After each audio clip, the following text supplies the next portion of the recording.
ईद कुर्बा की आमदामद है। कराची में सुपर हाईवे पर ईद उल अजहा के लिए कायम मवेशी मंडी में कुर्बानी के जानवरों के लिए व्यापारियों और खरीदारों में भाव ताव का सिलसिला जारी है। महंगाई के बायस मवेशी मंडी में आवाम का रश ना होने के बराबर है। तफसीलात बता रहे हैं नुमाइंदा दुनिया न्यूज़ शोएब बुखारी। इस वक्त मौजूद हूँ कराची की एशिया की सबसे बड़ी मवेशी मंडी में, सुपर हाईवे के करीब जो मवेशी मंडी लगती है, यहाँ पर मैं मौजूद हूँ। इस वक्त यहाँ पर 4 लाख से ज़्यादा जानवर आ चुके हैं इस मवेशी मंडी में, जबकि मुख्तलिफ़ इक़साम के जानवर हैं, जिसमें जो है ऑस्ट्रेलियन जानवर भी मौजूद हैं, देसी भी हैं, पंजाब के भी मुख्तलिफ़ किस्म के जानवर हैं इसमें। लेकिन अगर देखा जाए तो यहाँ पर जो ख़रीदार हैं उनकी तादाद बहुत ही कम, बल्कि ना होने के बराबर जो नज़र आती है। उसकी वजह क्या है, उनसे जान लेते हैं। हमारे साथ एक व्यापारी मौजूद है, उनसे पूछ लेते हैं। कीमत तो चल रही है 15 लाख 14.5 लाख ऐसी कीमतें चल रही है, मगर आजकल ये महंगाई को दौर है, पता नहीं क्या चक्कर है, इधर कोई आए रही नहीं, इस वजह से सारा मंडी ऐसा सुस्त पड़ा है।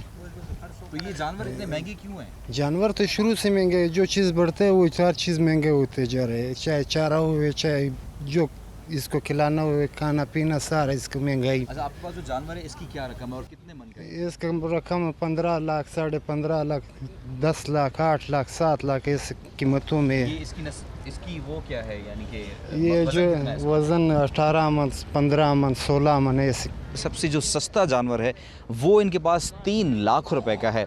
शहरी बहुत ज़्यादा परेशान है, चूँकि शहरी को ज़्यादा से ज़्यादा जो एवरेज चाहिए होता है वो 1 लाख के अंदर अंदर का कोई जानवर चाहिए होता है। तो ये 3-3 लाख के जानवर अफोर्ड करना इस महंगाई के दौर में काफ़ी मुश्किल हो जाता है। और ऐसे में जो मवेशी मंडी है वो भी जो है वो सुनसान पड़ी हुई है। जानवरों की अगर जो भाव ताव है वो शहरियों का उनसे जारी है, व्यापारियों से, लेकिन बहुत कम हद तक जो अब हम देख रहे हैं कि यहाँ पर ख़रीदारी हो पा रही है। जी।